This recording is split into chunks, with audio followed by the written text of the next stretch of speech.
The German Ideology by Marx and Engels. C. Humane Liberalism.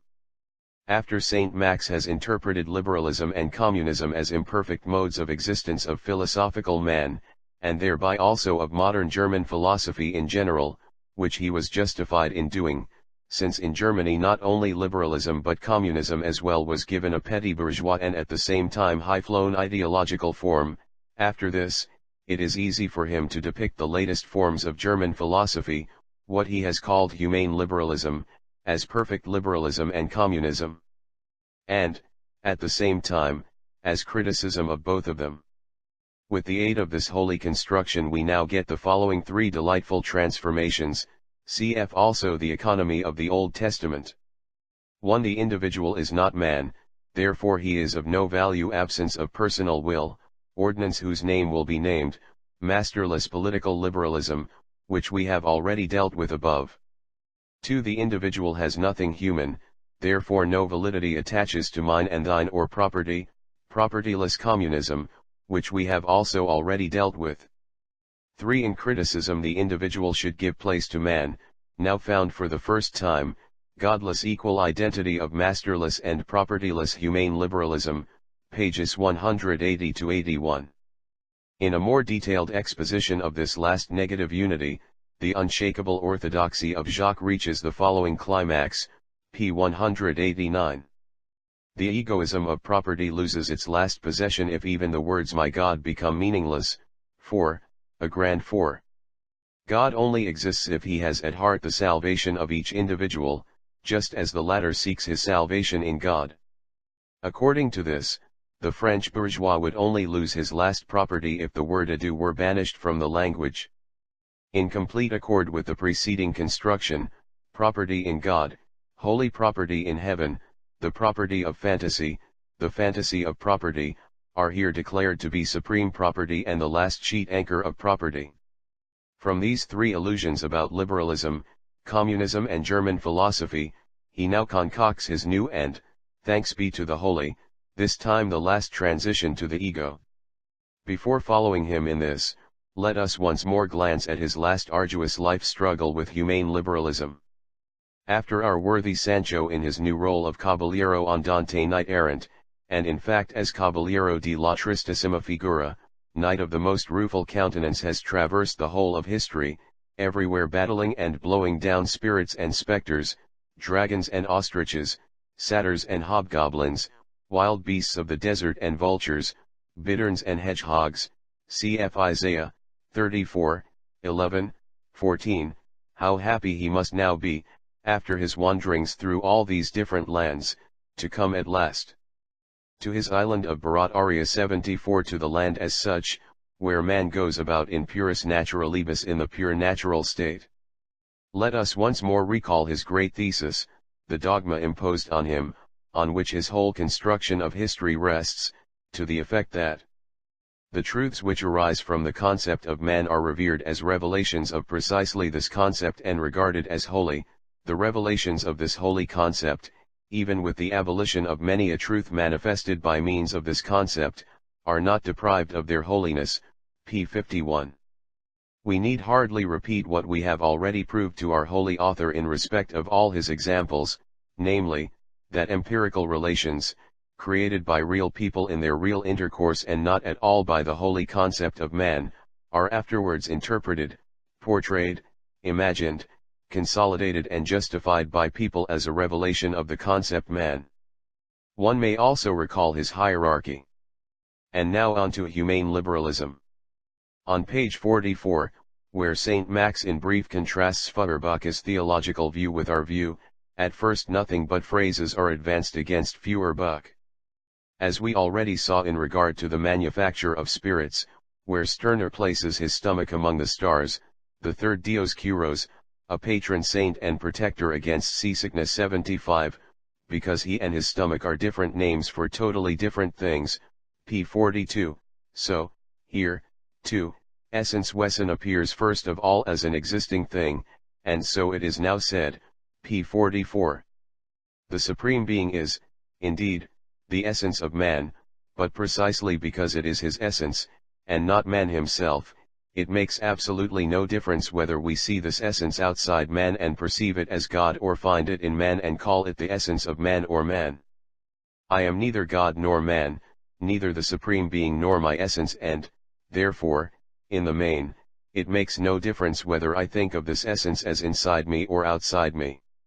Hence, the essence of man is presupposed here as an existing thing, it is the Supreme Being, it is not the ego, and, instead of saying something about essence, Saint Max restricts himself to the simple statement that it makes no difference whether I think of it as inside me or outside me, in this locality or in that. That this indifference to essence is no mere carelessness of style is already evident from the fact that he himself makes the distinction between essential and inessential, and that with him even the noble essence of egoism finds a place, p. 71. Incidentally, everything the German theoreticians have said so far about essence and non-essence is to be found already far better said by Hegel in his Logic. We found the boundless orthodoxy of Stirner with regard to the illusions of German philosophy expressed in concentrated form in the fact that he constantly foists man on history as the sole dramatis persona and believes that man has made history. Now we shall find the same thing recurring in connection with Feuerbach, whose illusions Stirner faithfully accepts in order to build further on their foundation. Page 77, in general Feuerbach only transposes subject and predicate, giving preference to the latter. But since he says himself, love is not holy because it is a predicate of God, nor have people ever held it to be holy for that reason, but it is a predicate of God because it is divine by and for itself, he was able to conclude that the struggle had to be begun against the predicates themselves, against love and everything holy. How could he hope to turn people away from God, once he had left them the divine?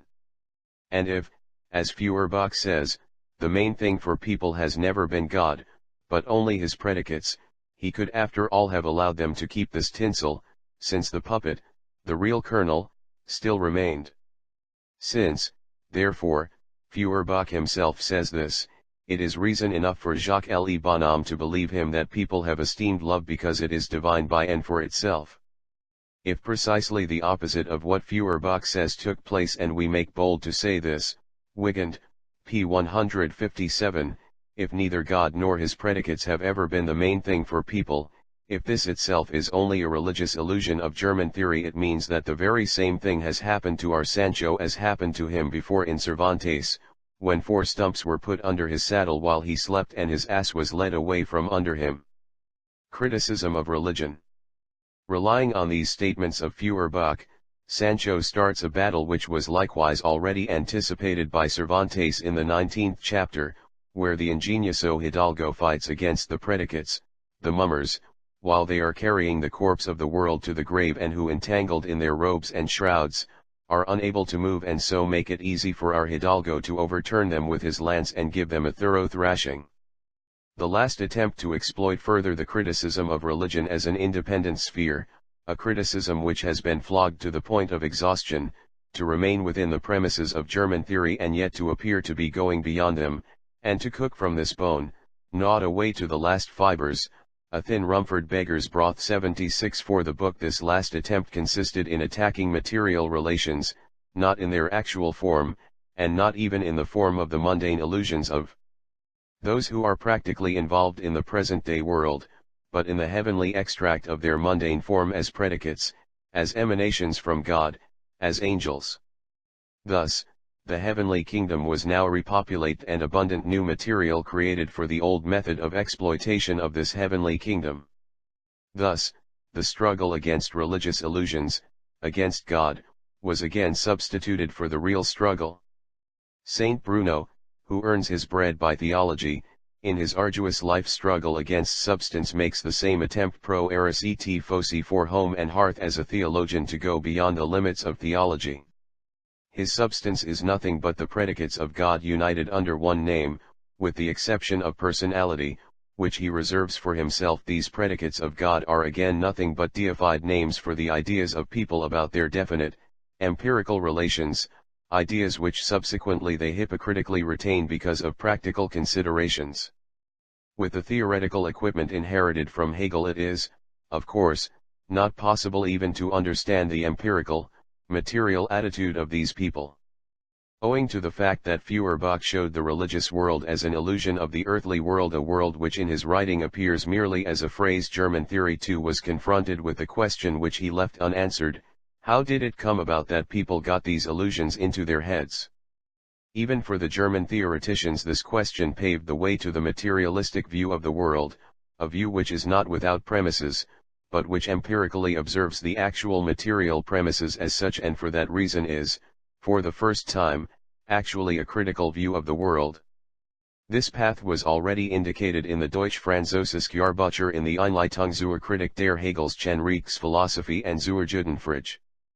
But since at that time this was done in philosophical phraseology, the traditionally occurring philosophical expressions such as human essence, species, etc., gave the German theoreticians the desired reason for misunderstanding the real trend of thought and believing that here again it was a question merely of giving a new turn to their worn-out theoretical garment, just as Drive. Arnold Ruge, the Dottori Graziano of German philosophy, imagined that he could continue as before to wave his clumsy arms about and display his pedantic farcical mask. One has to leave philosophy aside.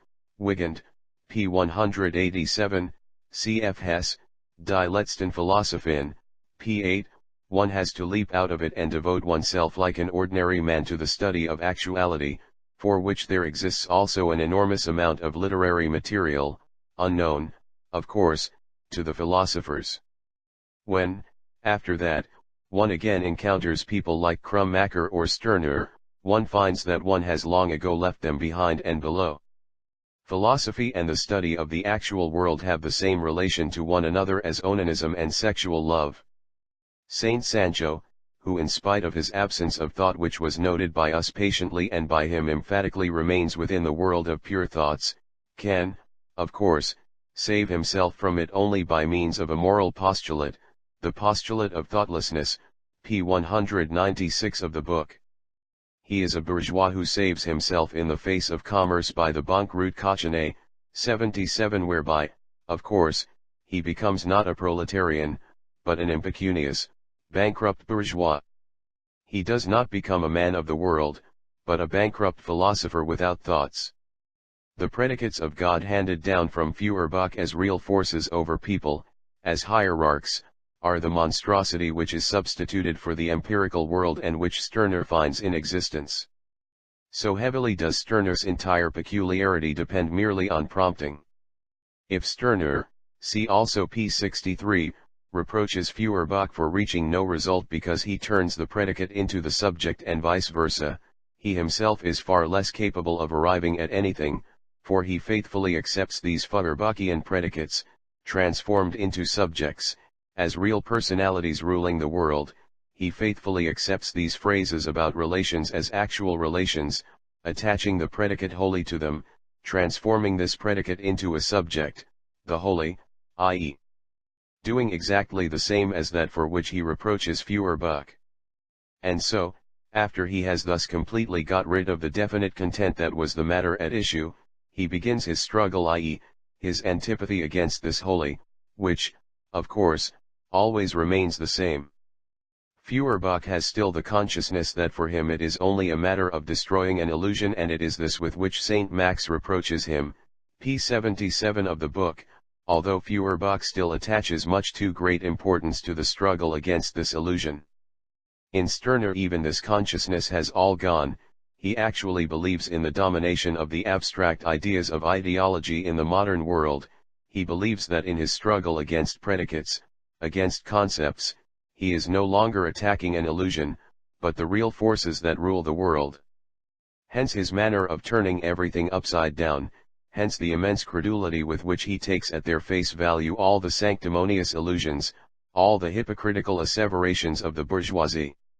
How little, incidentally, the puppet is the real kernel of the tinsel, and how lame this beautiful analogy is, can best be seen from Stirner's own puppet, the book, which contains no kernel, whether real or not real, and where even the little that there is in its 491 pages scarcely deserves the name tinsel. If, however, we must find some sort of kernel in it, then that kernel is the German petty bourgeois. Incidentally, as regards the source of Saint Max's hatred of predicates, he himself gives an extremely naive disclosure in the apologetic commentary. He quotes the following passage from Das Wesen des Christentums, p. 31, "A true atheist is only one for whom the predicates of the divine being, for example, love, wisdom, justice are nothing, but not one for whom only the subject of these predicates is nothing." And then he exclaims triumphantly, "Does this not hold good for Stirner? Here is wisdom." In the above passage St. Max found a hint as to how one should start in order to go farthest of all.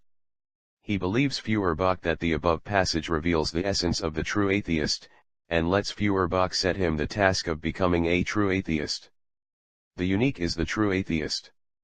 Even more credulously than in relation to Feuerbach does he handle matters in relation to Saint Bruno or criticism. We shall gradually see all the things that he allows criticism to impose on him, how he puts himself under its police surveillance, how it dictates his mode of life, his calling.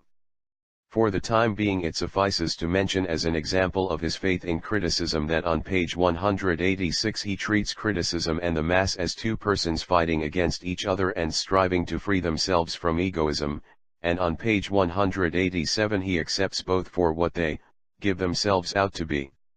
With the struggle against humane liberalism, the long struggle of the Old Testament, when man was a schoolmaster of the unique, comes to an end, the time is fulfilled, and the gospel of grace and joy is ushered in for sinful humanity. The struggle over man is the fulfillment of the word, as written in the 21st chapter of Cervantes, which deals with the high adventure and rich prize of Mambrino's helmet. Our Sancho, who in everything imitates his former lord and present servant, has sworn to win Mambrino's helmet man for himself. After having during his various campaigns, sought in vain to find the longed-for helmet among the ancients and moderns, liberals and communists, he caught sight of a man on a horse carrying something on his head which shone like gold. And he said to Don Quixote, "Seliga, if I am not mistaken, there is someone approaching us bearing on his head that helmet of Mambrino, about which I swore the oath you know of." "Take good care of what you say, your worship, and even greater care of what you do," replied Don Quixote, who by now has become wiser. "Tell me, can you not see that knight coming towards us on a dapple grey steed with a gold helmet on his head?" "What I see and perceive," replies Don Quixote, "is nothing but a man on a grey ass like yours with something glittering on his head."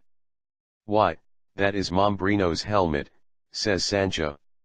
Meanwhile, at a gentle trot there approaches them Bruno, the holy barber, on his small ass, criticism, with his barber's basis on his head. Saint Sancho sets on him lance in hand, Saint Bruno jumps from his ass, drops the basin, for which reason we saw him here at the council without the basin, and rushes off across country, for he's the critic himself.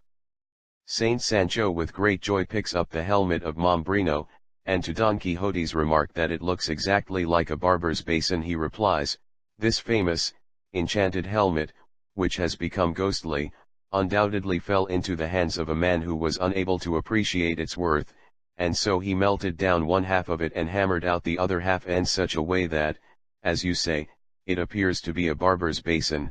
In any case, whatever it may look like to the vulgar eye, for me, since I know its value, that is a matter of indifference. The second splendor, the second property, has now been won. Now that he has gained his helmet, man, he puts himself in opposition to him, behaves towards him as towards his most irreconcilable enemy and declares outright to him, why, we shall see later, that he, Saint Sancho, is not man, but an unhuman being, the inhuman.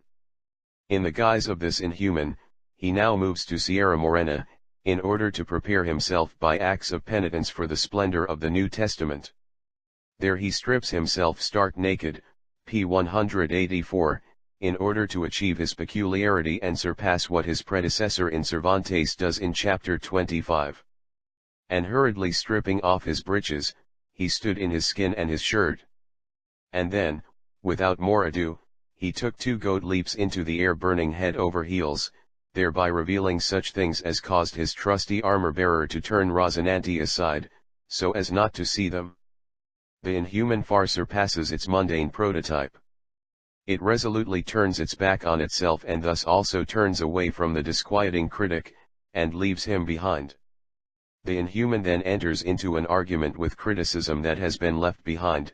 It despises itself, it conceives itself in comparison with another, it commands God, it seeks its better self outside itself, it does penance for not yet being unique, it declares itself to be the unique, the egoistical and the unique, although it was hardly necessary for it to state this after having resolutely turned its back on itself.